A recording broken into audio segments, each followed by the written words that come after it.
Welcome to the Runna Podcast. I'm Coach Anya, an international marathon runner. And I'm Coach Ben, and one of the co-founders of Runna. Each week we'll be deep diving into the world of running, speaking to some inspiring individuals about their running journeys. Runna is the #1 rated running coaching service worldwide. We help hundreds of thousands of people all over the world to train for any running goal. And if you want to try out Runna for free, you can try it out using the code Runna Podcast, all one word, to get 2 weeks of free access to the Runna app.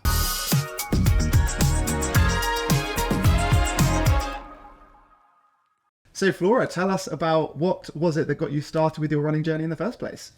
Well, I wasn't a classic active child. I was a little bit active, but I hated sports.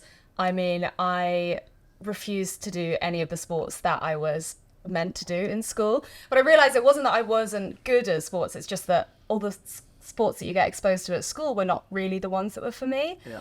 And I didn't do running. I mean, running was a punishment. I'm sure so many of your listeners will have experienced the same thing, where if you do something wrong, then you have to do a lap of the field or whatever. We had these punishments in the mornings, kind of instead of a detention when you had to run down to the river and back, which, I mean, the fact that they even called it a punishment it kind of influenced how I viewed running. So I didn't actually start running properly until 2018.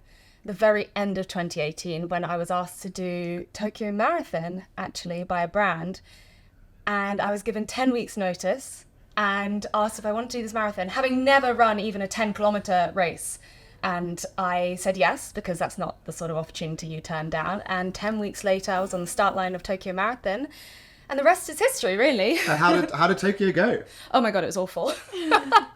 10 weeks, it turns out, is not enough time to train for a marathon from a baseline of nothing. I mean, I was very fit. I was doing boxing at the time. I had done one boxing fight at that time and I was going to the gym a lot, but it turns out running fitness is very different from all the other kind of fitnesses. And I think that's something that really put me off at the beginning, because I assumed that if I was fit, then I would be fine taking up running, and I found it so difficult, and that was really disheartening for me, because with most other sports I could kind of give it a go and I'd be okay, and with running I would get to the end of my road and sort of have a stitch and be panting, and I realized it was because I was trying to do them all at like 100-meter pace or something. I'd get to the end of my road and be dying. And so you did Tokyo, and you then ran again.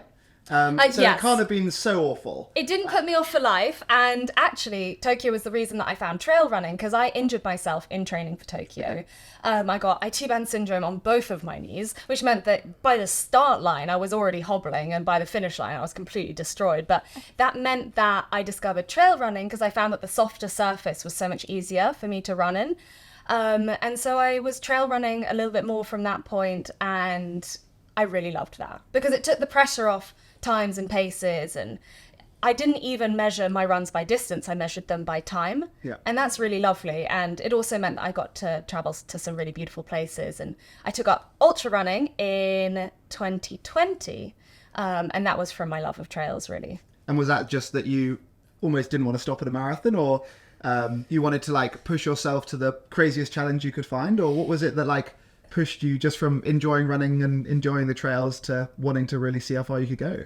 Well, we all know what happened in 2020, and for me it was really boredom more than anything. I was running a lot. I spent lockdown down in Dorset, on the Jurassic Coast, which is a really beautiful part of the world, and I was getting out on the trails most days of the week, and I kind of built up, and then my friend, who was at the time running a race company, she asked if I wanted to do this race that she was hosting up in the Peak District, and I thought, I've been doing the same trails for like 8 months now, I would really like to travel somewhere else. I kind of didn't even think about the fact that it was an ultra marathon. I mean, at that point I'd run one marathon and that was it. Like, I hadn't even done a half at that point. But I just really wanted an excuse to travel somewhere else, to spend a whole day on the trails with lots of my friends who I hadn't seen in a really long time. And I never really considered whether or not I could finish. For me, the excuse of spending a whole day outside, eating good food and looking at the views was enough to get me started. And the amazing race atmosphere was what kind of got me to the end. Well, I guess like your journey into running is also just like so common, whereby I think so many people think that running is this thing you've got to run as fast as you can for 20 minutes around the block, lose some weight and do it again 2 days later for the rest of your life, even though you hate it. Yeah. And I think like clearly like it's shifted in a very big way for you, that now it's this opportunity to relax, get away from the stress of life and everything else. Like, what was it that helped you learn that shift? Was it just getting out on the trails and being with the fresh air? Yeah, you're right. I think it was really difficult because actually a lot of the people that I looked up to growing up used running as a way of losing weight. And I think that's so common, especially for us 90s babies, you know, like it's heroin chic was the kind of fashion of the day, and everyone was trying to be as thin as possible, as skinny, and rather than exercise being used as a way to strengthen themselves and to build resilience and whatever, it was used as a way to get as small as possible. And that wasn't very motivating for me, to be honest. You know, I tried I tried to do all of that, but it wasn't it didn't make me happy enough to want to go out. And then when I discovered trail running, that was what really got me excited to go out. And I'm a nature nerd. I really enjoy spending time outside. My background's in biology. I just really nerd out on being in nature. And trail running kind of gave me an excuse to be able to do that every single day. And I think also with my Instagram, it had a bit of a shift to kind of trying to encourage other people who also thought that they weren't good enough, because that's exactly what I had thought. And so I was being a lot kinder to myself, because I was like, how do I want other people to view themselves? And then I kind of got to lead by example in that way. So I'm a lot kinder to myself now than I was when I started, and kind of incidentally my performances have got a lot better because of it. Yeah. And I guess like you've showcased your journey before running and since running all on social media. How have you found that? Obviously, it's amazing to get to inspire everyone else. And what got you to start sharing that journey, and how have you found that's affected the love of running? I mean, it's a real privilege. I've been doing it for 13 years now. So yeah, a long time before I started running. It was when I was doing my GCSEs that I started. And originally it was just food, and then it was food and playing squash. And then it was my boxing fights, and, you know, going to the gym, Kayla at Cena's BBG, you know, like whatever I was doing at the time, I was sharing it on Instagram, just really organically. And I never really considered I could make a job of it. I can't really remember what your original question was. How does it affect like motivation now? Because do you feel that you have pressure to run and share that story, or does it make it easier to run because you want to keep yourself accountable to sharing your story? How does it affect the passion? There is a certain level of pressure, but I don't think that's actually from anyone else. I've always wanted to do my best at whatever I do, and since I have chosen running as the thing that I do at the moment and the thing that I speak about on my social media, I don't want to just be someone who, you know, talks about running but doesn't really walk the walk or run the run, I guess. I want to be good. I want to train. I want to showcase everything about running to people, but like not as a professional runner, because although it's like highly inspirational, like your stuff is incredible, it's not, you know, I'm never going to run the paces that you're running. And for me, actually, like a lot of the stuff on social media that I look up to are people who are very average, you know, like people who are like me. And I tried to kind of share that and show that, like, yes, I've run, I don't know how many ultramarathons or whatever, but all of that is as someone who did not think that they were a runner, did not think that they were a sporty person. And I know it's like such a cliche, but like very much, if I can do it, you can do it too. 100%. No, I think that's the thing with running though. Like, it doesn't matter how quick you actually are. Everybody is just trying their best. Like, I don't think a pro athlete is trying any harder than like any other runner. With that in mind, like, what do you think is your biggest achievement and in running? Like you said, you've done so many ultras now. Also, just before we like keep going, you put average in the same sentence as I've done lots of ultramarathons. So I think like obviously you get to share a amazing journey that you've been on, and you run at paces that aren't as fast as elite runners, but they're still amazingly inspiring to so many people. So I think just like we do surround ourselves on social media with like an unusual normal. If you were in a village 20 years ago, you'd be the fastest woman in the village, and everyone would be like, wow, Flora is crazy. And to so many people on social media, that will still be the same case. But I think, But I think also one of the best things about ultramarathons is that you do get people of all shapes and sizes, different backgrounds, and I mean, there's still some work to be done on the diversity front of it, but actually, you know, a lot of people can do ultras. It's not, I actually personally don't think it's as difficult as running a road marathon, because road marathons you're supposed to run for the whole way. Like ultras, it's a moving picnic. Walk up the hill. I don't think I've run a single hill whilst training for an ultra, honestly. And yeah, so yeah, to Angela's question, what is the biggest or the greatest running achievement you've done over this running journey?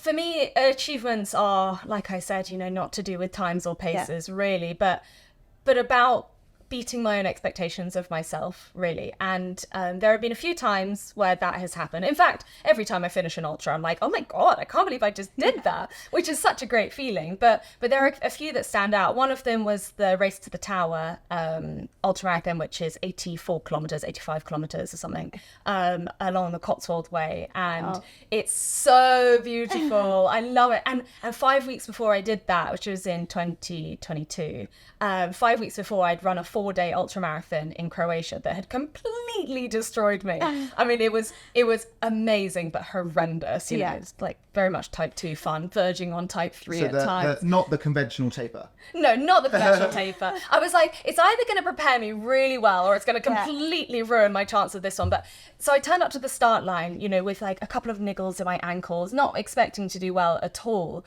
And then I kind of just kept getting faster throughout, like so it's 2 marathons back to back, basically. The first marathon was only 2 minutes slower than my personal best marathon time. So I was kind of like, oh Christ, this is going to go horribly wrong. And then the second one, I kind of was like, right, I'll take it a little bit easier.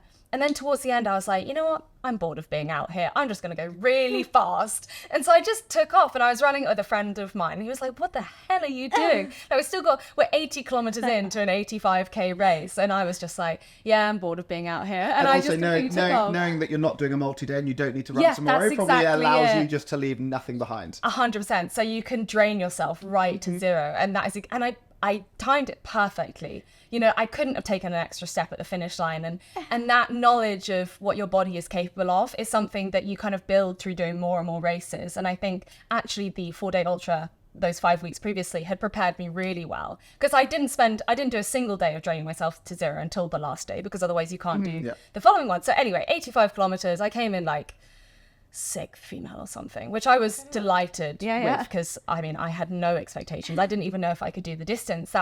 I'd only ever done 50k ultras, single day ultras up to that point. So to nearly double it was quite something. Did you make it harder for yourself by having to vlog on the way around as well? I certainly did.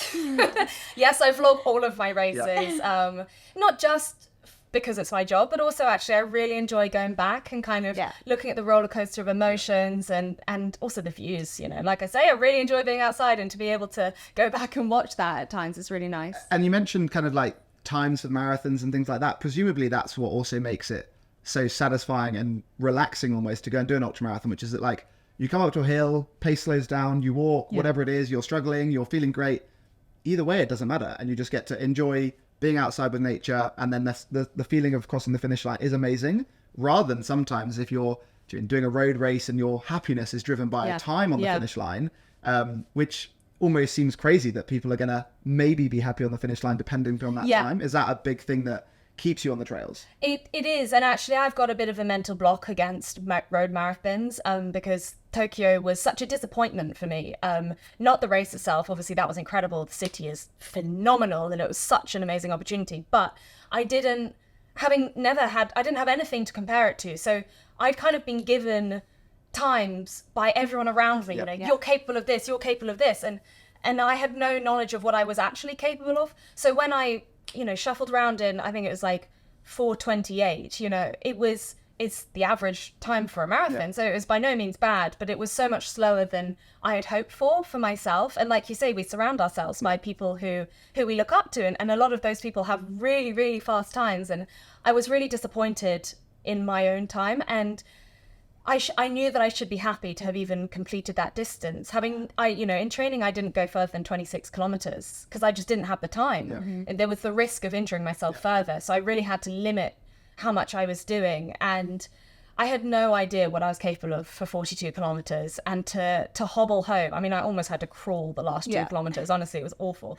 To hobble home in 4.5 hours was less than I had hoped for. And I think that was a bit traumatizing for me, not to mention the disappointment from some followers who probably didn't mean it in a negative way, but I think they thought I was capable of so much more. And I think people really invest in the people that they see online. And I felt like a disappointment, not just for myself, but also for the people who had kind of put their trust in me and who were looking up to me.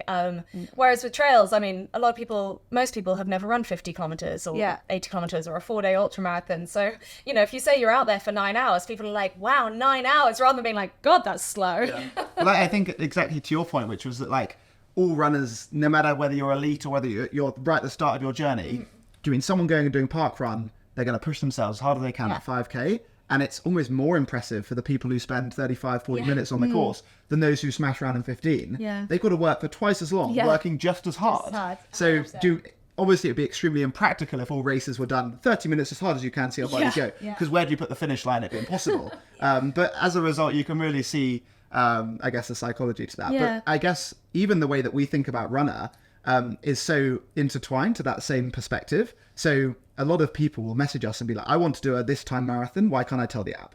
And we don't want to work Runner backwards from a goal because essentially your training would then be determined by how good your expectations are of your ability. So instead, all we care about is how good someone is today. And then we'll give them the very best training to where they want to get to.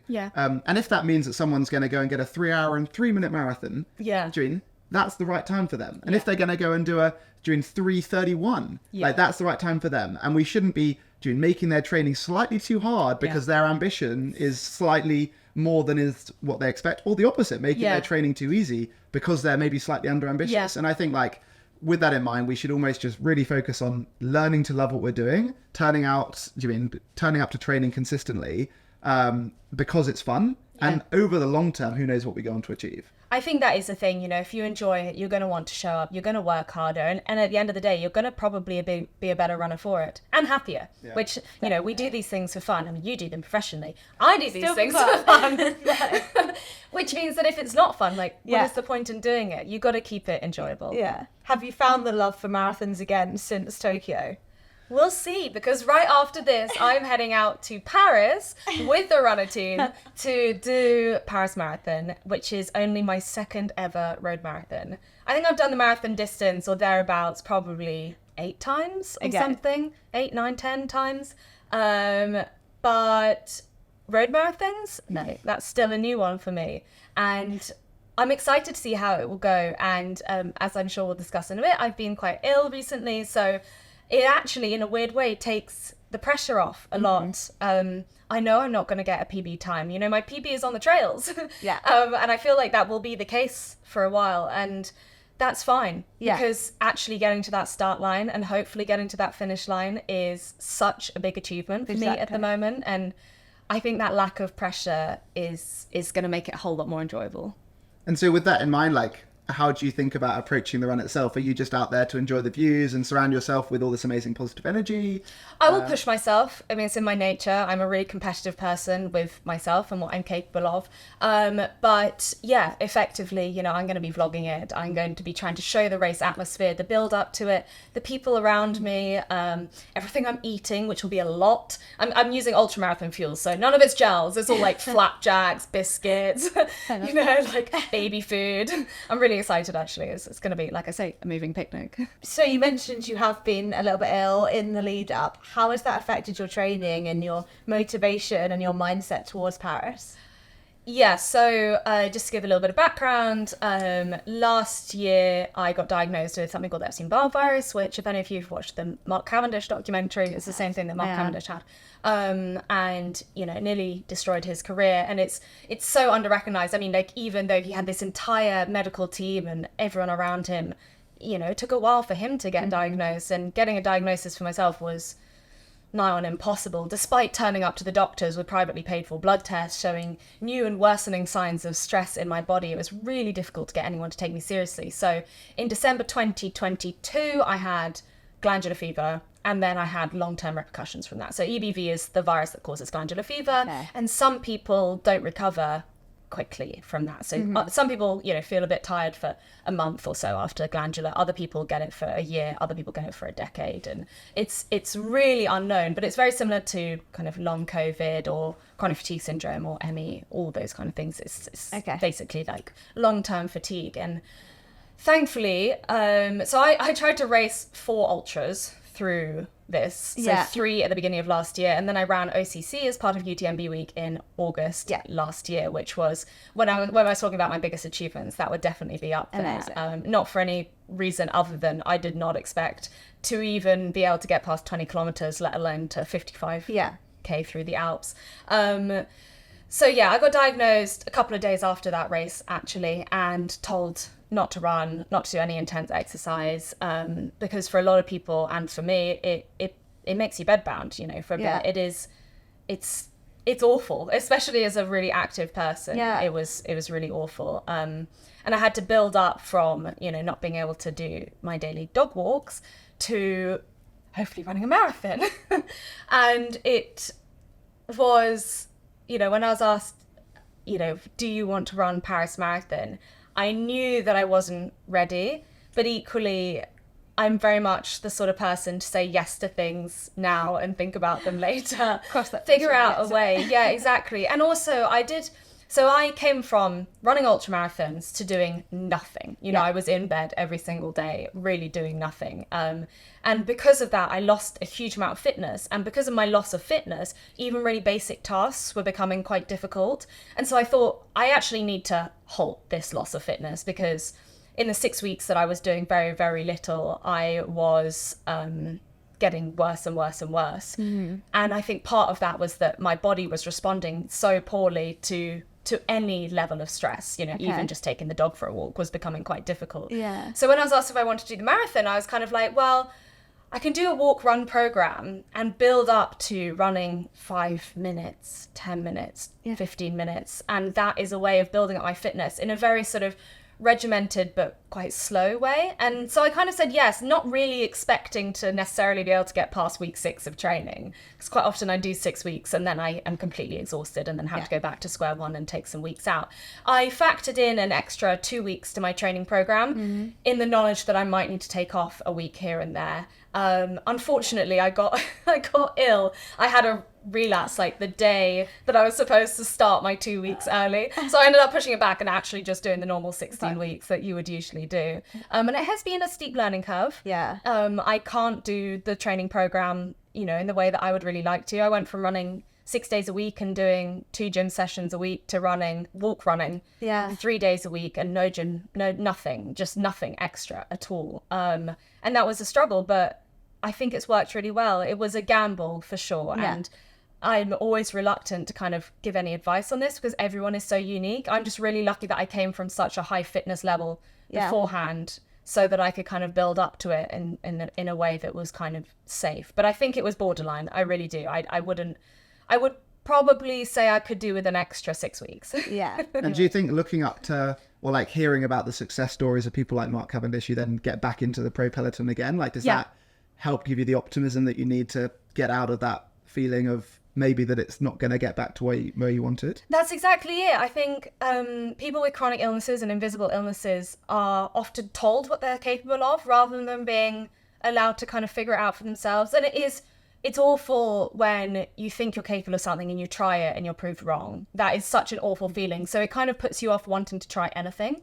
But for me, I'm used to that in a kind of different way with ultramarathons, where like if you do a race too fast, then you hit the wall or you bonk, whatever, and you can't continue. And it was kind of like that in a very, very slow way with my EBV. Mm-hmm. I tried various things and it didn't work. And so I had to take a couple of days out, spend a couple of days in bed, and then try something else. And for me, it just kind of wasn't giving up. And I'm not saying that people who aren't capable of this are giving up, because that's absolutely not the case.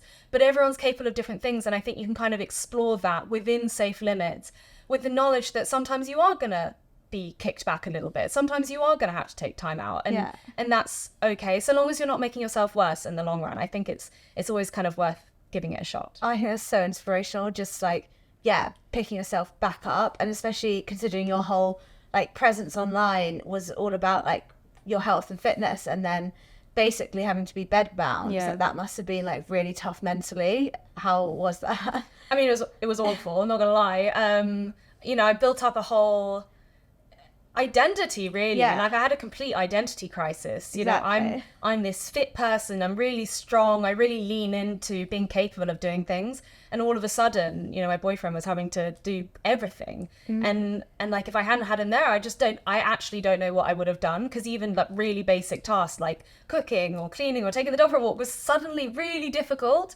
And it was really complicated. I'm very grateful for my followers and the audience that I've got online who kind of happy to go through that journey with me. You know, they weren't expecting, you know, not that I've ever been an elite runner, but like they weren't expecting really impressive times from me. And it still was like, it's bad for my brand identity or whatever. Like if you view it as a business, which effectively it is, you know, it is my job, it's bad because I haven't been able to do any of these amazing races, which is where I get new followers. It's why people follow me. You know, people are really interested in that kind of stuff, and I just haven't been able to do that. But in another way, it also makes me more human, I think. Exactly. And from what I've heard from a lot of my audience, people have setbacks. It might not be a chronic illness. It might be an injury. It might be a family bereavement. It might just be stress. And they have setbacks. And actually seeing someone online who usually kind of pushes through all of that actually have to do what all us mere mortals have to do, I think makes it a lot more relatable for people. I hope so, at least. I keep telling myself that. Well, I guess like what you mentioned at the start as well is that like people, or you sit a little bit more on that kind of like relatable side of things, maybe not quite running as fast as Anya does. And with that in mind, like what you've gone through is relatable, like you said, and maybe that's, you've not done as many races and captured that audience, but actually you have been able to share a lot more the normal story, which is extremely hard, but I think that's what so many people go through. And then now you get to go and showcase, hopefully, a really fun weekend ahead. Really excited for that. And hopefully it just like helps you remember that you're capable of anything. Like you can go from maybe rock bottom to an amazing point. And with that in mind, like what do you think about beyond Paris? Is that the only thing in your mind right now and you get through that and then have a rethink, or have you got any other big goals for the year? So I've not planned any goals after Paris because I know that it's going to really exhaust me. You know, it's going to affect my recovery quite significantly, but that's a calculated risk that I'm taking because I love it. You know, it's something that I really enjoy. And I there's this quote from an athlete who sadly died a few years ago saying, being brave for me means feeling afraid and doing it anyway.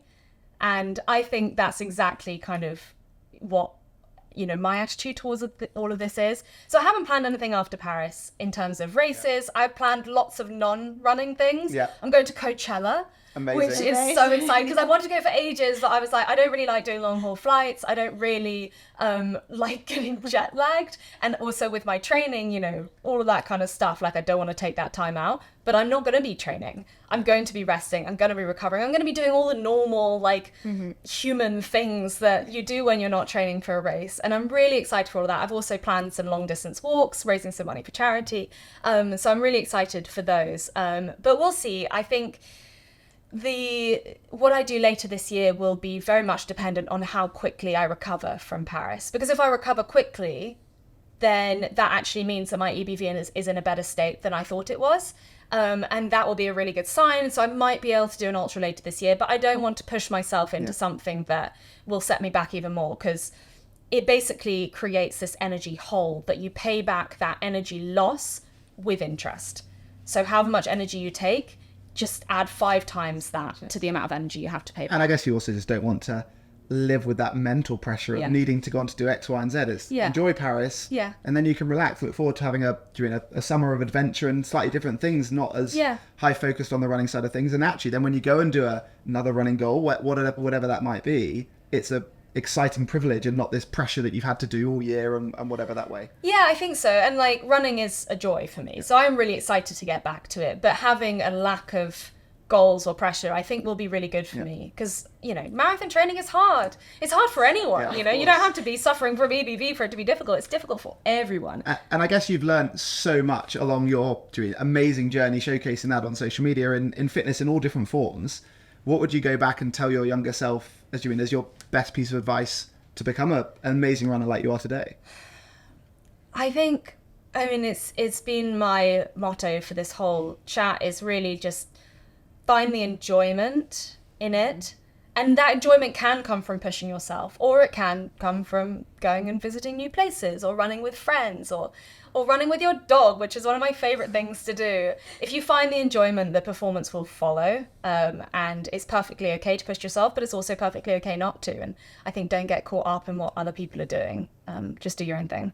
I think that's amazing. I think it seems like running is like a secondary thing for you. Like it's all the memories you make, the places you travel, the people you run with. Like, yeah, that's so inspirational today. The community is amazing, and the place you get to go is also incredible. And for me, talking about sustainability, like I tried to talk about sustainability a lot, and one of the best things about what I do is that I get to travel around the UK to showcase how much amazing countryside we've got in this country, rather than having to travel abroad for everything. You can just, take trains up to Scotland or the Lake District or the Brecon Beacons or Northwest. Like there's, oh my God, it's just everywhere. The whole of the UK is so beautiful. You just need to get out there and look. And yeah, there are so many amazing ultras around. I love it. I find it can also just be the best way to explore a place. So I'm obviously doing Paris with you, but I went to visit one of my best friends who worked in Paris in his kind of like year in between uni.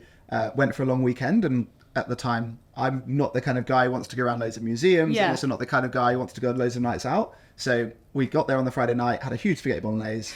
On the Saturday morning we did a half marathon exploring one half of Paris. We ran under the Eiffel Tower, went around all the different landmarks, and then the next day did a half marathon on the other side of Paris. Amazing. And I don't think that there would have been many better ways to have seen as much of a city in 48 hours as running around. I used to live in Paris, and I used to walk. I didn't run at the time, but I used to walk just everywhere. Mainly because I was so poor, I literally couldn't afford the train fares, the metro. So I just walked absolutely everywhere, and it's the same kind of thing. I was racking up like 30,000 step days pretty much every single day, and now I can run. It doesn't take as long, which is great.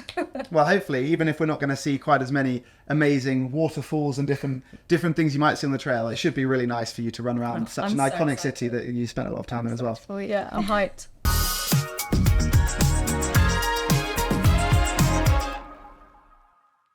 Today's tip is on the long run. The long run is exactly as it sounds. It's long.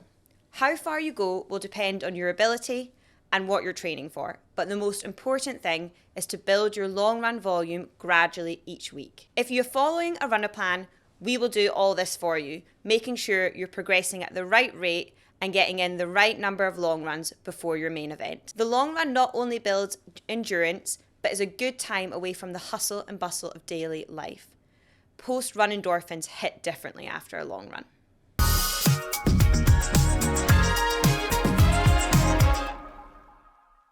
Amazing. Well, we're going to segue into a few more slightly sillier questions. With that in mind, we're going to segue into a few sillier questions, and we're going to play a little bit of this or that. So our first one is: imagine we're on the start line of an ultramarathon. Would you rather run in high heels or barefoot? And I'm going to ask both of you. I'm going to go with barefoot, which I might regret, but I'm going to assume that it's a really soft trails. I'm just going to assume that in this hypothetical scenario. And I'm going to walk a lot of it because that's what I do on ultramarathons, and that'll be fine. What about you, Oh, Emily? it depends how high the heels are. If they're a nice wedge with a nice platform toe, that's basically just a high stack height. Like That's just outside. hokers. Exactly, that's what I mean. If they're stilettos, it's another story. Okay, so you're both. So you're on I'm high heels. Okay. I'm on heels. I think heels. I think I'm definitely I'm definitely on your side with the barefoot there. The closest I've got to that is doing an ultra in barefoot sandals. Oh wow! But not quite barefoot. Sounds awful. The problem: would you rather your barefoot ultramarathon in winter or summer? Summer. Summer, even with the hot, dry ground and the stones. Floor with lava. Okay. That would make Cross better. feet. Yeah. Okay, very good. Very nice. And what about you and your stilettos? Would you rather, presumably sunny, so you're not sinking into the trails? Slippy, or I was thinking on the ice. There was like a world record of a guy doing a barefoot ultramarathon on like a glacier. Oh my god! Like the other. Presumably he got frostbite and burnt his soles of his feet. Seriously, but I don't know. Anyway, well, you can look forward to him coming on the podcast next week. No, I'm joking. So number 2. So you're on the start line of Paris Marathon. But they've removed all the aid stations and substituted them for either beer or coffee. Which would you rather? So you either progressively get more and more hyper and hopefully that helps in some way, or you get progressively more and more drunk, which maybe numbs the nerve. No, yeah. So you're either basically get more and more drunk or more and more caffeinated. Which would you rather? Beer. Beer. For sure. I mean, I don't even like beer really, but they used to drink beer as a hydration anyway in the older days when water was unsafe and would give you cholera. Yeah. So but I don't think they ran that many marathons. no, this is true, but still I reckon beer. I mean, I would be royally buggered at the end. But I think I'd rather that than have a heart attack. I don't really drink caffeine very much. I've just had a tea, but that's as far as we go really. So yeah, I think I'd actually just die if I had that much coffee. I was saying beer. My dad reckons you can like live off beer. Yeah, I reckon you can. It's electrolytes. Does your dad run marathons? No, but then I was also thinking my New Year's resolution was less than 5 coffees a day, so I'm used to it. Like I could have 5 coffees in a marathon, I'll be fine. That's mad. Yeah, it's not good. No. Like, I mean, like from a optimal performance perspective, like caffeine is a productive performance enhancer. Coffee. Obviously, not in the format of coffee, and there's a secondary problem of coffee, which is probably heading to the toilet. Yeah, which might slow us exactly. down. I reckon beer would be fine. Plus, can I just say, this is my claim to fame. I still have the Bristol University beer mile female record. Okay, well, yeah, you're taking beer. I mean, my parkrun PB was on New Year's Day after about 3 hours sleep, and I think I was still still drunk, which I think actually serves as It's an analgesic. It's a painkiller. Painkiller. Although actually, I probably had caffeine in the system from all the Jaeger bombs, so I'm probably I'm probably having coffee and beer. It's crazy you're still alive. Well, anyway, I think I'm picking. I think I'm picking coffee. So you're going coffee or beer? Your beer. Coffee. You're coffee, and then you're a beer 100%. Beer, yeah, okay, amazing. Well, fingers crossed they have water and electrolytes for us. I'm bringing my own because now I'm worried. Have you heard of the wine marathon in France? Yes, I have. In fact, I was invited to do it. And you didn't take them up I on it? did not do it. I just don't drink that much. I Okay. think I would be Yeah. everywhere. I mean, I love wine. I love That a could really make nice it wine. a funnier vlog. Yeah. I don't think anyone watches my vlogs to watch me vomit. Okay. Really. I'm going to do that as my hen party, marathon to Murdoch. Not that I'm getting married. It sounds like only a selective great- group of friends. Yeah, I was that can gonna come say, on that. it's 'Cause not very they need friendly. presumably you're not taking your mum on your Hendy then. She's going to do it. She's doing it as well. It's a bit of a, there's two, the Venn diagram has 2 circles, people who drink and people who run marathons, and there's nothing in Mate, between except for you. What's going to happen is you're going to run a really positive split and your mum might run a really negative split, because if she's a better wine drinker than you'll set off really fast and then just crash, where she builds into it. She's carved up and she can take a wine maybe better than you can. She'll love this. Yeah, ready. Sounds like a very good Hendy. Next runner event, please. Yeah, well, Murdoch, what is it then? Marathon to Murdoch. Okay, well, yeah, reach out and we can organise something like that. Okay, right, number 3. Would you rather run a flat race through the desert or a hilly race in the Antarctic? Flat desert. Why? I like hilly races, but I like heat. Okay. And I hate the cold. So you're saying your dream would be a hilly hot race? Yeah. So a hilly desert race. The worst parts of both. Would you yeah. rather a hilly desert race or a flat? No, probably still flat. Okay. Flat running's still easier, but I like hilly races because you get nice views. Okay. And because you get to walk up the hills. And you don't like the cold? And I hate the cold. I really, really hate the cold. Yeah. I came back from that planned a few months ago, and that was minus 25. And I bought all of the expedition gear, borrowed everything just so that I wasn't cold. I was wearing we're in the Arctic Circle, but it wasn't that bad. And I was like a penguin. Okay. So, yeah. And what about you, Annette? Yeah, I think I'd have to do the desert. I feel like I basically did that last week. But to get dehydrated, it's really hard to come out the back of that. But then I'd be very constricted if I was in snowsuits. Yeah. So I'm with you both. I lived in Greece for 2 years, so I'm used to the heat. And you're still wearing To be honest, I would actually sign up for that. Yeah, I really want to. So this isn't really like a. Normally, what would you rather? Is one really nice one, or 2 really awful in different spectrum. But you actually just like one. To be honest, I'd probably sign up for both. Okay. There's a nice ultra that I want to do, and there's a desert 5-day ultra that I also want to do. So there we go. I'm down for both of them. Right. Well, 2 things that you definitely won't actually want to do is the next one. So would you rather burpee your way for 5k, or hop for 10k? And I assume you're not signing up for these goals. No, absolutely not. This seems like the sort of thing Alex Crockford would do. He did he climbed the Shard maximum number of times that anyone's ever done it or something. I don't know. Anyway. Was that just up and down the lift then? No. Because I think that would probably be a clever way to beat you, That would be very if smart. that counts. I'm going to do burpees for 5k. Hopping just uses one leg. I reckon I'd get injured before the end of... Well, what if we said 5k on one leg and then the other 5k on the other leg? No, So it's I'd still training. be dead, absolutely dead. I'm not strong I enough. was hopping. You're hopping. I'm hopping. For 10k! 5 on each leg. Like, burpees are going to take a really long time. I'm burping. Yeah. Okay. We're on the same wavelength. Nice. Right, well, we're going to move on to reading out some very silly and embarrassing stories that our listeners have sent in. So if you want to send in your most embarrassing story, please send them into podcast@runner.com or send us a voice note to our Instagram and we can share them on next week's episode. Do you want to do you want to go first? I had a very funny message in from Anonymous, from Hackney Half actually, and they finished without a top and a glove because of a few toilet difficulties along the way, which I just found so funny being in a race. Gosh, that would be very embarrassing to explain why you're kind of finishing like Michael Jackson. And topless, yeah. Have you had any embarrassing instances on your running adventures?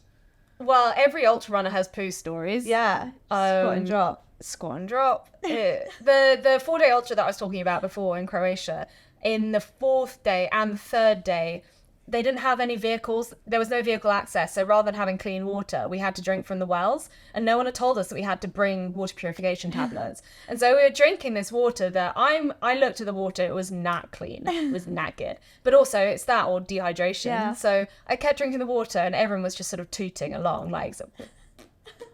Every stride. It was awful. And then there was this amazing section that was very much like up in the mountains, and I had like these holes through, and you could just see people like dotted along the route just squatting on the side in these nature-made toilets.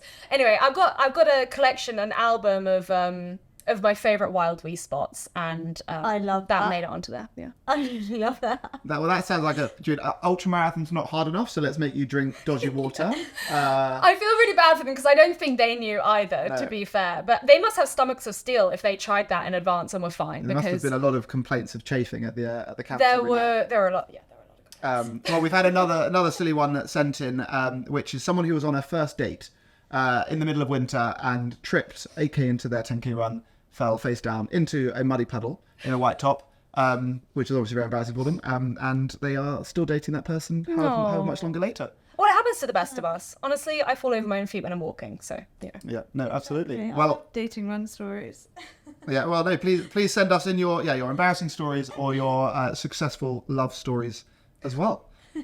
Well, moving on from there, we have one more very silly question, which we use every time. So you're on the start line of a marathon, completely naked. You can bring 3 things. What 3 things are you bringing? Do I have to stay completely naked? Well, Can I wear a pair of shorts? Well, that's one of your right.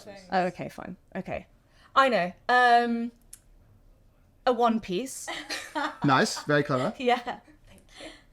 And is that is it a baby's one piece that covers their socks, or is it kind of like it's got to be tight. leotard It's kind of got to thing? be like one of those rowing ones, but with a top half as well. Yeah. Maybe like a tri suit. Okay, So yeah, I don't run very triathlons, cool. so I don't really know how they work. That's quite. You've but- got your pockets as well that way. Yeah. And it's meant for sports, because otherwise I'd be knocked out by my boobs, and it would just. Okay, so you've gone for a tri. So that's quite clever. Actually. So we've had a lot of people say shorts and sports bras, which Yeah, then, see, no. yeah. Okay, so you're one step ahead. So Okay. one item gone. Excellent. A pizza. You're running with a pizza. You got to fuel yourself. Okay, that is a unique one. Okay, so you're starting at the start line currently dressed up in the pen. In a your tri-suit. tri-suit with a pizza box. With a pizza. With a pizza. Okay. got I you. don't think I need the box. I reckon I Okay. can fold it into 4. Okay, and is that in your tri-suit In one of pockets? my pockets. Okay, got you. Nice. Okay. What flavour pizza? Oh. Because you get a bit of protein, or you're a vegan, is that right? Yeah. No protein for me.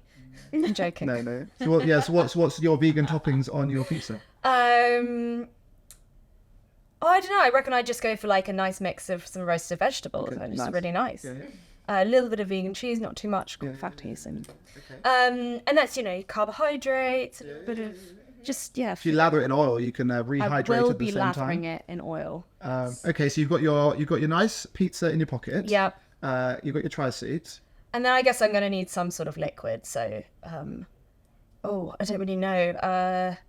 Yeah, I just reckon like a litre bottle of Tailwind.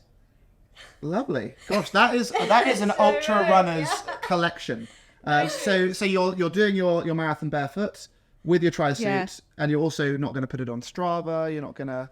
No, I was going to say my phone because I think it would be really fun to capture this experience. But then you wouldn't be able to show the pizza because you left the pizza behind. Yeah, exactly. Or I'd just die of thirst. Or you left the tri-suit behind, and then you probably don't want to put it on YouTube. Yeah, you can't be doing that. So it's a bit difficult. I reckon if I was running through wherever in a tri-suit with a pizza, other people would be filming it for me because they'd be like, "What the hell is going on?" And what about this marathon has aid stations?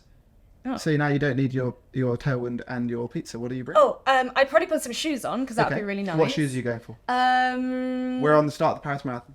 Okay, well, I'm going to be wearing Brooks Hyperion Elite 2. Okay. I think. Are they a carbon shoe, an everyday shoe? They're a racing shoe. I believe they're a carbon shoe, but they're very soft compared to a lot of... Yep. I mean, they're responsive, but they're not, like... Nice. Hard. Okay, so you're in your tri-suit and your carbon shoes. Looking forward to the aid stations. What's your last item? Yeah, I'm gonna have to vlog this. I think this is funny, so it's gonna go on YouTube. On your phone? No, I'm gonna do it on my GoPro because then I can reformat into vertical for Instagram Reels. But if you took your phone, you could also record it on Strava or the Runner app. Oh yeah. Oh no, that's it's difficult. It's not on Strava now. And if you don't put it on Strava, it doesn't count. Everyone knows that. All right, fine. You've convinced me. It's my phone. There we are. Well, I hope you enjoyed today's episode. Thank you so much, Flora, for coming on, sharing your running journey. And everyone, watch out on YouTube for Flora running a marathon with pizza and a tri-suit. Yeah, good luck, Paris. Thank you so much. Thanks for having me on.